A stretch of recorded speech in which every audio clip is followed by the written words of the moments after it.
കഴിഞ്ഞ കുറച്ച് ദിവസങ്ങളായി കേരളത്തിലെ ചില ചാനലുകളെങ്കിലും ചർച്ച ചെയ്യുന്നത് മുസ്ലിം ലീഗ്, അതിൻ്റെ സംസ്ഥാന പ്രസിഡന്റ്, അതിൻ്റെ മുഖപത്രമായ ചന്ദ്രിക ഇവർ CPM-നെതിരെ നടത്തിക്കൊണ്ടിരിക്കുന്ന കടന്നാക്രമണങ്ങളെക്കുറിച്ചാണ്.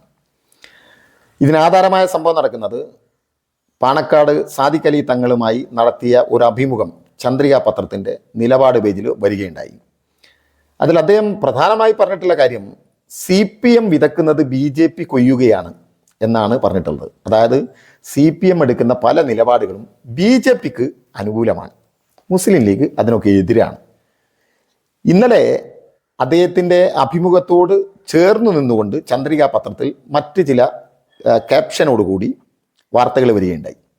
അതിലവർ ഊന്നിപ്പറഞ്ഞൊരു കാര്യം, മുണ്ടുടുത്ത മോദിയാണ് കേരളത്തിൻ്റെ മുഖ്യമന്ത്രി പിണറായി വിജയൻ. ഇത് മുസ്ലിം ലീഗ് മാത്രമല്ല, ജമാഅത്തെ ഇസ്ലാമിയും SDPIയും മുസ്ലിം മത തീവ്രവാദികൾ കുറേ കാലങ്ങളായി പറഞ്ഞുകൊണ്ടിരിക്കുന്ന കാര്യമാണ്. അതേസമയത്ത് RSS അനുകൂലമായ എല്ലാവരും പറയുന്നത് കമ്മ്യൂണിസ്റ്റുകാർ മുസ്ലിങ്ങൾക്ക് അനുകൂലമായ മുസ്ലിം പ്രീണന നയമാണ് നടത്തുന്നത് എന്നാണ്. ഈ രണ്ട് ആരോപണങ്ങളിൽ നിന്ന് തന്നെ വളരെ വ്യക്തമാണ്, കൃത്യമായ രേഖയിലൂടെയാണ് പാർട്ടി മുന്നോട്ട് പോയിക്കൊണ്ടിരിക്കുന്നത്. ഞാൻ അതിൻ്റെ വിശദീകരണത്തിലേക്ക് കടക്കുന്നില്ല. ആമുഖമായി ബഹുമാനപ്പെട്ട പാണക്കാട് തങ്ങളോട് സൂചിപ്പിക്കാനുള്ളത് CPM, communist party of Marxist, CPM മാത്രമല്ല ലോകത്തുള്ള സകല കമ്മ്യൂണിസ്റ്റ് പാർട്ടികളും ജനങ്ങളുടെ മനസ്സിൽ ലോകത്ത് വിതക്കുന്ന ഒരു വിത്ത്, അത് വർഗ സമരത്തിൻ്റെ വിത്താണ്. തൊഴിലാളി വർഗവും മുതലാളിത്ത വർഗവും രണ്ട് വർഗങ്ങളാണ്. ആ രണ്ട് വർഗങ്ങൾ തമ്മിൽ ഏറ്റുമുട്ടുമ്പോൾ അധ്വാനിക്കുന്ന വിഭാഗത്തിൻ്റെ കൂടെ തൊഴിലാളി വർഗത്തിൻ്റെ കൂടെ നിൽക്കുന്ന രാഷ്ട്രീയം, അതാണ് കമ്മ്യൂണിസം. ആ കമ്മ്യൂണിസത്തിൻ്റെ വിത്താണ് ലോകമാകമാനം എല്ലാ കമ്മ്യൂണിസ്റ്റ് പാർട്ടികളും ഏറിയും കുറഞ്ഞും പ്രചരിപ്പിച്ചുകൊണ്ടിരിക്കുന്നത്. പക്ഷേ ഇന്ത്യയിൽ RSSൻ്റെ രാഷ്ട്രീയ മുഖമാണ് BJPയുടെ പ്രധാനമന്ത്രിയാണ് നരേന്ദ്രമോദി. RSS ഇന്ത്യയിൽ പ്രചരിപ്പിച്ചുകൊണ്ടിരിക്കുന്നത്, അവർ വിത്തിട്ടുകൊണ്ടിരിക്കുന്നത് വർഗീയതയാണ്, വർഗസമരമാണ് അവരുടെ പ്രധാന ശത്രു. ഞാൻ അത്ര ആയത്തിൽ അത് പറയാനുള്ള കാരണം 1925 RSS രൂപീകരിക്കുമ്പോൾ അവർ പറഞ്ഞിട്ടുള്ളത് 100 കൊല്ലം കൊണ്ട് ഇന്ത്യയെ ഞങ്ങളൊരു ഹിന്ദു രാജ്യമാക്കുമെന്നാണ്. ഹിന്ദു രാജ്യം എന്ന മുദ്രാവാക്യം നടപ്പിലാക്കുമ്പോൾ സ്വാഭാവികമായി അവരുടെ ശത്രുക്കൾ ഇതര മതസ്ഥരായിരിക്കും. അതാണ് മുസ്ലിങ്ങൾ ഒന്നാം ശത്രു, രണ്ടാം ശത്രു ക്രിസ്ത്യാനികൾ, മൂന്നാം ശത്രു കമ്മ്യൂണിസ്റ്റുകളാവാനുള്ള കാരണം മതങ്ങൾക്കപ്പുറം മനുഷ്യൻ്റെ ആവശ്യങ്ങൾക്ക് വേണ്ടി ശബ്ദമുയർത്തുന്ന വർഗസമരത്തിൻ്റെ മുദ്രാവാക്യം ഉയർത്തുന്നവരാണ് കമ്മ്യൂണിസ്റ്റുകാർ എന്നതുകൊണ്ടാണ് RSS കമ്മ്യൂണിസ്റ്റ് പാർട്ടിയെ വർഗശത്രുവായി പ്രഖ്യാപിക്കുന്നത്. വിശദീകരണത്തിലേക്ക് ഞാൻ കടക്കുന്നില്ല. ഇന്ത്യ രാജ്യത്ത് BJP വിതറിയ വർഗീയതയുടെ വിത്തിൻ്റെ ഏറ്റവും മകുടോദാഹരണമായി വളർന്നു നിൽക്കുന്ന ഒരു വൃക്ഷമുണ്ട്, അല്ലെങ്കിൽ ഒരു ക്ഷേത്രമുണ്ട്. അതിൻ്റെ പേരാണ് രാമക്ഷേത്രം. ഇന്ത്യയിൽ വിവിധ മതസ്ഥരുടെ വിവിധ അമ്പലങ്ങളുണ്ട്, ക്ഷേത്രങ്ങളുണ്ട്. എല്ലാവർക്കും ആരാധിക്കാനുള്ള സ്വാതന്ത്ര്യമുള്ള ഒരു രാജ്യമാണ് മതേതര ഇന്ത്യ. ആ മതേതര ഇന്ത്യയിൽ രാമക്ഷേത്രം എന്തുകൊണ്ട് വിഷയമാക്കപ്പെടുന്നു? അത് മറ്റൊരു വിഭാഗത്തിൻ്റെ, അതായത് മുസ്ലിം വിഭാഗത്തിൻ്റെ ഒരു പള്ളി, ബാബരി മസ്ജിദ് തകർത്തിടത്താണ് രാമക്ഷേത്രം ഉണ്ടാക്കുന്നത്. ആ ബാബരി മസ്ജിദ് തകർക്കുന്നതിന് വേണ്ടിയിട്ടുള്ള ആദ്യത്തെ വിത്ത് പാകാൻ ശ്രമം നടന്നത് പണ്ഡിറ്റ് ജവഹർലാൽ നെഹ്റു, മതേതരവാദിയും തികച്ച ഭൗതികവാദിയുമായിരുന്ന, അടിവരയിട്ട് പറയുന്നു, തികച്ച ഭൗതികവാദി കൂടിയായിരുന്ന നെഹ്റുവിൻ്റെ കാലത്താണ് RSS ഈ വിത്ത് വിതക്കാനുള്ള ശ്രമം ആരംഭിച്ചത്. അങ്ങനെയാണ് ബാബരി മസ്ജിദിനകത്ത് സ്വയംഭൂവായി രാമവിഗ്രഹം വന്നിട്ടുണ്ട് എന്ന വിവരം അദ്ദേഹത്തിൻ്റെ അടുത്ത് വരുന്നതും അദ്ദേഹം ആ വിഗ്രഹം എടുത്ത് സരയൂ നദിയിലേക്ക് വലിച്ചെറിഞ്ഞ് ആ വിഷയം അവസാനിപ്പിക്കാൻ പറയുന്നതും. പക്ഷേ മതേതരവാദിയായിരുന്ന ഇന്ത്യയുടെ പ്രധാനമന്ത്രി, കോൺഗ്രസിൻ്റെ പ്രസിഡന്റ് പണ്ഡിറ്റ് ജവഹർലാൽ നെഹ്റുവിൻ്റെ വാക്കുകൾ കേൾക്കാത്ത വർഗീയത മനസ്സിലുള്ള കോൺഗ്രസ്സുകാർ അന്നും ഉണ്ടായിരുന്നു എന്നതിൻ്റെ തെളിവാണ് UP മുഖ്യമന്ത്രി അതനുസരിച്ചില്ല, ഈ പ്രദേശത്തിൻ്റെ കലക്ടർ അതനുസരിച്ചില്ല. അവിടെയൊക്കെ RSS സ്വാധീനം ചെലുത്തി തുടങ്ങിയിരുന്നു. RSSലും കോൺഗ്രസിലും ഒരുമിച്ച് മെമ്പർഷിപ്പ് എടുക്കാവുന്ന ഒരു കാലഘട്ടത്തിൽ കൂടിയാണ് ഈ സംഭവം ആരംഭിക്കുന്നത് എന്ന് അടിവരയിട്ട് നമ്മൾ വായിക്കണം. ഞാൻ അതിൻ്റെ മറ്റ് വിശദീകരണത്തിലേക്കൊന്നും കടക്കുന്നില്ല. ഏതായാലും ആ വിഷവിത്ത് ഇന്ത്യയുടെ ഹൃദയത്തിൽ മെല്ലെ മെല്ലെ വിഷം പടർത്തി വളരാൻ തുടങ്ങി. അതിനൊന്നുകൂടി സൗകര്യം ചെയ്തു കൊടുത്തത്, അതായത് ബാബരി മസ്ജിദിനകത്ത് ശിലാന്യാസം നടത്താനുള്ള സൗകര്യം ചെയ്തു കൊടുത്തത് കോൺഗ്രസ് ആണ്. കോൺഗ്രസിൻ്റെ പ്രസിഡന്റും ഇന്ത്യയുടെ പ്രധാനമന്ത്രിയുമായിരുന്ന രാജീവ് ഗാന്ധിയാണ് അതിനുള്ള സൗകര്യം ചെയ്തു കൊടുത്തത്. അന്ന് എന്തായിരുന്നു ഈ ലീഗിൻ്റെ നിലപാട്? BJP വിതക്കുന്നത്, CPM വിതക്കുന്നത്, BJP കൊയ്യുന്നു എന്ന് പറഞ്ഞ ബഹുമാന്യരായ പാണക്കാട് സാദിഖ് അലി തങ്ങളോടാണ് ചോദ്യം. താങ്കളുടെ കുടുംബം തന്നെയായിരുന്നു മുസ്ലിം ലീഗിന്റെ നേതൃത്വത്തിൽ അന്നും ഉണ്ടായിരുന്നത്, ഇന്നും അങ്ങനെ തന്നെയായിരുന്നു. എന്തായിരുന്നു മുസ്ലിം ലീഗിന്റെ നിലപാട് എന്ന് ചന്ദ്രിക നമ്മുടെ മുമ്പിൽ വരച്ചു കാട്ടുന്നുണ്ട്. ഇപ്പോഴും ആ ചന്ദ്രിക നമുക്ക് കിട്ടാവുന്നതാണ്. ആ ചന്ദ്രികയിൽ പറഞ്ഞ വാചകം ഇങ്ങനെയാണ്: ശിലാന്യാസം നടന്നത് തർക്കഭൂമിയിലല്ല. ബാബരി മസ്ജിദിന്റെ പേരിൽ വ്യാകുലപ്പെട്ടിരുന്ന കേരളത്തിലെ മുസ്ലിങ്ങളെ ചതിക്കുകയായിരുന്നില്ലേ നിങ്ങൾ ചെയ്തത്?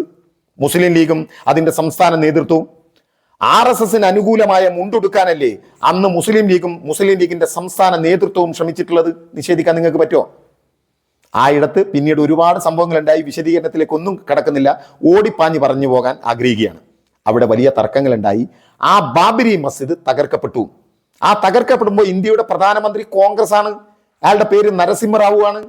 തകർക്കപ്പെടും എന്ന ഒരു വാർത്ത ലഭിച്ചപ്പോൾ വലിയ പ്രതിഷേധങ്ങൾ നാട്ടിലുണ്ടായപ്പോൾ ലീഗിന്റെ പത്രത്തിൽ വന്നിട്ടുള്ള വാർത്ത എന്താണ്?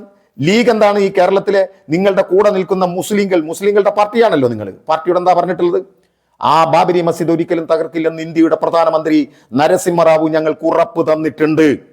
ആ ഉറപ്പിനെ കാറ്റിൽ പറത്തിക്കൊണ്ട് ആ ഒരു പകല് മുഴുവൻ മൗന പ്രാർത്ഥനയിൽ ഒളിച്ച് RSSന് ഈ ബാബരി മസ്ജിദ് തകർക്കാനുള്ള സൗകര്യം ചെയ്തു കൊടുത്ത കോൺഗ്രസ് പ്രസിഡന്റിന്റെ, ഇന്ത്യയുടെ പ്രധാനമന്ത്രിയുടെ പേര് നരസിംഹറാവു എന്നാണ്. ബഹുമാനപ്പെട്ട തങ്ങളെ, നിങ്ങളും നിങ്ങളുടെ പാർട്ടിയും എന്ന ആരുടെ കൂടെയായിരുന്നു? ആ കോൺഗ്രസിന്റെ കൂടെയായിരുന്നു നിങ്ങൾ, ഇല്ലേ? ആ നരസിംഹറാവുവിനുള്ള പിന്തുണ നിങ്ങൾ ഒരു ദിവസം 1-2 ദിവസം ഇടഞ്ഞു നിന്നെങ്കിലും നിങ്ങൾ കൊടുത്തില്ലേ? കൊടുക്കരുതെന്ന് പറഞ്ഞ ബഹുമാന്യനായ ഇബ്രാഹിം സുലൈമാൻ സേട്ടുവിനെ നിങ്ങൾ പാർട്ടിയിൽ നിന്ന് പുറത്താക്കിയില്ലേ? എന്തിനു വേണ്ടിയായിരുന്നു നിങ്ങളുടെ ഒരുക്കം? BJPയുടെ മുണ്ടെടുക്കാൻ, RSSന്റെ മുണ്ടെടുക്കാനല്ലായിരുന്നോ നിങ്ങളുടെ ശ്രമം? ആ മുണ്ടുകൊണ്ട് കേരളത്തിലെ മുസ്ലിം സമുദായത്തിന്റെ കണ്ണ് മറച്ചു പിടിക്കാനല്ലായിരുന്നോ നിങ്ങളുടെ ശ്രമം? വിശദീകരണത്തിലേക്ക് ഞാൻ കിടക്കുന്നില്ല. പിന്നെ പതിയെ കോടതി വിധി വന്നു. ആ കോടതി വിധിയെ ശക്തമായി വിമർശിച്ച പാർട്ടി CPM എന്നാണ്. ആ കോടതി വിധിയെ ശക്തമായി CPM വിമർശിച്ചു. വിശദീകരണത്തിലേക്ക് ഞാൻ കിടക്കുന്നില്ല. പക്ഷേ ബാബരി മസ്ജിദ് തകർത്തിടത്ത് ഈ വിവാദമായ വിധിയുടെ പശ്ചാത്തലത്തിൽ രാമക്ഷേത്രം ഉണ്ടാക്കാൻ തീരുമാനിച്ചു. ആ രാമക്ഷേത്രം ഉണ്ടാക്കുമ്പോൾ രാമക്ഷേത്രത്തിന്റെ തറക്കല്ലിടൽ ഇന്ത്യയുടെ പ്രധാനമന്ത്രി നിർവഹിക്കുമ്പോൾ എല്ലാ മതസ്ഥർക്കും തുല്യ അവകാശത്തിൽ ജീവിക്കാനുള്ള ഭരണഘടന തൊട്ട് സത്യപ്രതിജ്ഞ ചെയ്ത ഇന്ത്യയുടെ പ്രധാനമന്ത്രി നരേന്ദ്രമോദി രാമക്ഷേത്രത്തിന് തറക്കല്ലിടുമ്പോൾ എന്തായിരുന്നു പ്രിയപ്പെട്ട ലീഗ്, നിങ്ങളുടെ സഖ്യകക്ഷിയായ കോൺഗ്രസിന്റെ നിലപാട്? കോൺഗ്രസിന്റെ ഇന്ന് വയനാട്ടിലേക്ക് മത്സരിക്കാൻ വരും പ്രിയങ്കയെ ഞങ്ങൾ വലിയ ഭൂരിപക്ഷത്തിന് വിജയിപ്പിക്കുമെന്ന് ഇതേ ചന്ദ്രികയുടെ അടിയിൽ വരികൾ എഴുതിയ ലേഖകനോടടക്കം ചോദിക്കുകയാണ്. എന്തായിരുന്നു കോൺഗ്രസിന്റെ പ്രിയങ്ക ഗാന്ധിയുടെ നിലപാട്? പ്രിയങ്ക ഗാന്ധിക്ക് വലിയ വിഷമമുണ്ടായി രാമക്ഷേത്രത്തിന്റെ ഉദ്ഘാടനത്തിന് ക്ഷണിക്കാത്തതിൽ. എൻ്റെ അച്ഛൻ്റെ രാജീവ് ഗാന്ധിയുടെ സ്വപ്നമായിരുന്നു എന്ന് പ്രിയങ്ക തുറന്നു പറഞ്ഞു. അതുകൊണ്ടാണല്ലോ ശിലാന്യാസത്തിന് രാജീവ് ഗാന്ധി സ്ഥലം ഒഴിച്ചു കൊടുത്തത്.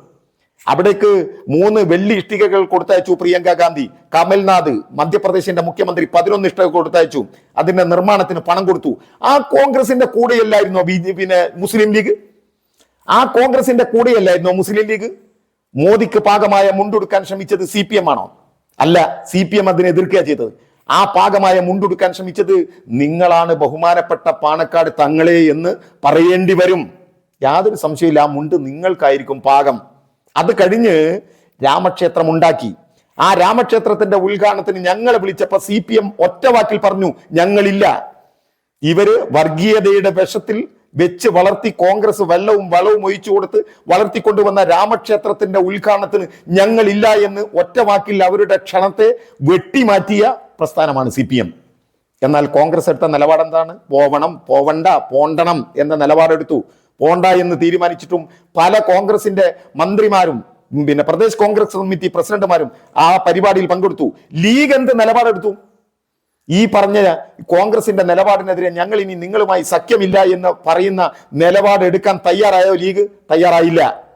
മാത്രമല്ല, ബഹുമാനപ്പെട്ട തങ്ങളുടെ എല്ലാ ബഹുമാനവും നിലനിർത്തിക്കൊണ്ട് ചോദിക്കട്ടെ, താങ്കൾ എന്താ പ്രസംഗിച്ചത്? ബഹുമാന്യനായ പാണക്കാട് സാദിഖ് അലി തങ്ങളുടെ പ്രസംഗം കേട്ട് ഈ നാട് ഞെട്ടിത്തരിച്ചില്ലേ? എന്താ പറഞ്ഞത്? രാമക്ഷേത്രം ഇന്ത്യൻ മതേതരത്വത്തിന്റെ പ്രതീകമാണ്. RSS ഉടുത്ത ആ തുണി, നരേന്ദ്രമോദി ഉടുത്ത ആ തുണി കടം വാങ്ങി ഉടുത്ത ബഹുമാന്യനായ പാണക്കാട് തങ്ങളെ, ആ തങ്ങളുടെ പാർട്ടിയായ മുസ്ലിം ലീഗ് ചന്ദ്രിയെ നിങ്ങൾ ആ തുണി എടുക്കുക. ആ തുണി പിണറായി വിജയനല്ല പാകം. ആ തുണി പാകമാകുന്നത് മുസ്ലിം ലീഗിനാണ്, അതിന്റെ സംസ്ഥാന പ്രസിഡന്റ് അടക്കമുള്ള ആളുകൾക്കാണ്. നിങ്ങൾ ആ തുണി ഉടുത്തുകൊള്ളണം. നിങ്ങൾക്കാണ് അത് പാകം, ഇല്ലേ? നിങ്ങൾ നോക്ക്, നമ്മുടെ നാട്ടില് RSSന്റെ ആയുധ പരിശീലന ക്യാമ്പിന് കാബിൽ നിന്നു എന്ന് പറഞ്ഞ സുധാകരൻ എന്താണ് RSSന്റെ ആയുധ പരിശീലന ക്യാമ്പ്? ശത്രുക്കളെ നിഗ്രഹിക്കാൻ. ആരാ ശത്രു? ഒന്നാം ശത്രു മുസ്ലിം. ഞാൻ മുസ്ലിമുമായി മാത്രം ബന്ധപ്പെട്ടത് ലീഗുമായിട്ടുള്ള ബന്ധം കൊണ്ട് പറയാണ്. ആ ഒന്നാം ശത്രുവായ മുസ്ലിമിനെ അടക്കം കൊല്ലാൻ വേണ്ടി RSS ആയുധ പരിശീലനം നടത്തുമ്പോൾ ആയുധ പരിശീലന ക്യാമ്പിന് ഞാൻ കാവൽ നിന്നിട്ടുണ്ട് എന്ന് പരസ്യമായി പറഞ്ഞ സുധാകരന് വോട്ട് പിടിക്കുകയായിരുന്നില്ലേ ബഹുമാനപ്പെട്ട തങ്ങളെ? നിങ്ങളും നിങ്ങളുടെ പാർട്ടിയും ലീഗും ചന്ദ്രികയും എല്ലാവരും SDPIയുടെയും ജമാഅത്തിന്റെയും കൂടെ ആ സുധാകരന്റെ മുണ്ട് വാങ്ങി ഉടുത്തവരല്ലേ നിങ്ങൾ? RSSന്റെ മുണ്ടുടുത്ത സുധാകരൻ നിങ്ങൾ നോക്ക്. കഴിഞ്ഞ വ്യാഴാഴ്ച കരിവല്ലൂരിൽ ഇതേ RSSന്റെ ആയുധ പരിശീലന ക്യാമ്പ് വളഞ്ഞു CPM. ഒരു സുധാകരനെ അവിടെ കണ്ടിട്ടില്ല. അത് വേറെ വിഷയം, ഞാൻ അതിലേക്ക് കിടക്കുന്നില്ല.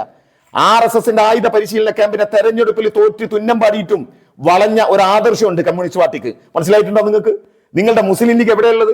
ഈ ആയുധ പരിശീലന ക്യാമ്പിന് കാവൽ നിന്ന സുധാകരന്റെ RSSന്റെ മുണ്ട് കടം വാങ്ങി കൊടുത്ത ലീഗ് ഞങ്ങളുടെ നേരെ വിരൽ ചൂണ്ടരുത് എന്നാ ഞങ്ങൾക്ക് വളരെ വിനീതമായി പറയാനുള്ളത്. ഇല്ലേ? ഒരുപാട് കാര്യങ്ങളുണ്ട്, ഞാൻ അതിന്റെ വിശദീകരണത്തിലേക്കൊന്നും കടക്കുന്നില്ല. ഈ കേരളത്തിൽ നടന്നിട്ടുള്ള തലശ്ശേരി വർഗീയ കലാപം എവിടെ ഉണ്ടായിരുന്നു ലീഗ്? മുണ്ടിൽ മൂത്രമൊഴിക്കുന്ന അവസ്ഥയിൽ മുസ്ലിം ലീഗിന്റെ CH മുഹമ്മദ് കോയ സാഹിബ് പോലും ആ കലാപം നടക്കുമ്പോൾ തലശ്ശേരിയിലേക്ക് തിരിഞ്ഞു നോക്കാതിരിക്കുമ്പോ നിങ്ങൾ ഈ പറഞ്ഞ പിണറായി വിജയൻ ഉണ്ടല്ലോ, രോഗം വന്ന് വീട്ടിൽ കിടക്കുമ്പോൾ ആ വീട്ടിൽ നിന്ന് തുണിയെടുത്ത് വന്ന് RSSനെതിരെ നെഞ്ചു വിരിച്ച് പോരാടാൻ ഉണ്ടായിരുന്നത് പിണറായി വിജയനും സഖാബ് EMSുമാണ്.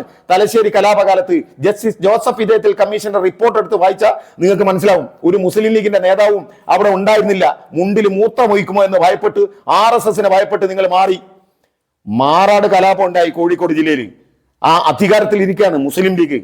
നിങ്ങൾ ചന്ദ്രിക പറഞ്ഞല്ലോ, ഞങ്ങൾ തിരൂരങ്ങാടിയിൽ നിന്ന് ജയിപ്പിച്ച ആന്റണി കേരളത്തിന്റെ മുഖ്യമന്ത്രി സർവായുധമുള്ള പോലീസിന്റെ അകമ്പടിയോടുകൂടി മാറാട് കടപ്പുറത്തേക്ക് വന്നപ്പോ കുമ്മനം രാജശേഖരനും BJPയും RSSും പറഞ്ഞു മുസ്ലിം ലീഗിന്റെ കുഞ്ഞാലിക്കുട്ടിയെ കടപ്പുറത്തേക്ക് കടക്കാൻ സമ്മതിക്കില്ല എന്ന് പറഞ്ഞപ്പോ മുണ്ടിൽ മൂത്രമൊഴിക്കുന്ന അവസ്ഥയിൽ കുഞ്ഞാലിക്കുട്ടി എത്തി തിരിച്ചു പോരേണ്ടി വന്നു അവിടെ നിന്ന്.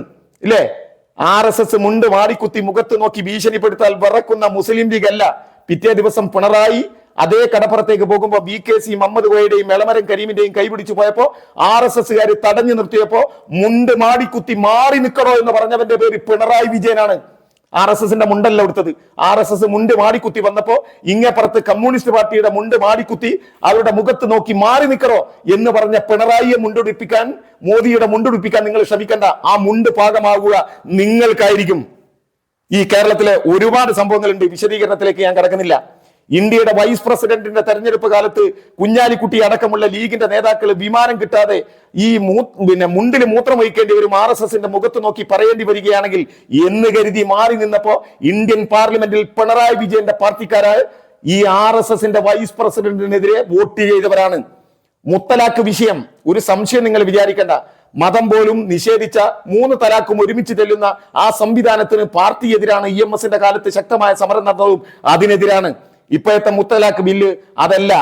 മുസ്ലിം ചെറുപ്പക്കാർ മാത്രം വിവാഹമോചനം നടത്തുമ്പോൾ ക്രിമിനൽ കേസും ഇതര മതസ്ഥരെ നടത്തുമ്പോൾ അത് സിവിൽ കേസുമായി വരുന്ന മുത്തലാഖ് ബില്ലിനെതിരെ ഇന്ത്യൻ പാർലമെന്റിൽ ഞങ്ങളുടെ CPMന്റെ ആളുകൾ മുണ്ട് മാടിക്കുത്തി അതിനെതിരെ പ്രതിഷേധിക്കാനുണ്ടായപ്പോ മുണ്ടിൽ മൂത്രമൊഴിക്കേണ്ടി വരുമോ എന്ന് ഭയപ്പെട്ട് ആ തെരഞ്ഞെടുപ്പിൽ വോട്ട് ചെയ്യാത്തവരാണ് ലീഗ്.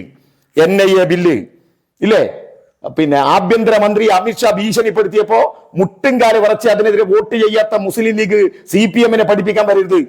ഞങ്ങള് വർഗ സമരത്തിന്റെ വക്താക്കൾ മുണ്ട് മാടിക്കുത്തി ഇന്ത്യൻ പാർലമെന്റിൽ അതിനെതിരെ വോട്ട് ചെയ്തവരാണ് കമ്മ്യൂണിസ്റ്റുകാർ. ഞാൻ ചുരുക്കാം. അതുകൊണ്ട് ബഹുമാനപ്പെട്ട ലീഗിനോടും ബഹുമാനപ്പെട്ട ലീഗിന്റെ പ്രസിഡന്റിനോടും അടക്കം പറയാനുള്ള കാര്യം, RSSന്റെ മോദിയുടെ മുണ്ട് നിങ്ങൾക്കാണ് പാകം.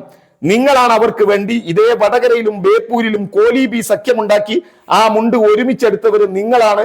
ആ മുണ്ട് നിങ്ങൾ ഉടുക്കുക. മോദിയുടെ മുണ്ട് പാകം മുസ്ലിം ലീഗിനും അതിന്റെ സംസ്ഥാന പ്രസിഡന്റിനും ആയിരിക്കും എന്നുള്ളത് അനുഭവത്തിലൂടെ തിരിച്ചറിഞ്ഞ കേരളത്തിൽ നിങ്ങൾ CPMന്റെ നേരെ വിരൽ ചൂണ്ടണ്ട എന്ന് മാത്രം തൽക്കാലം പറഞ്ഞു നിർത്തുന്നു.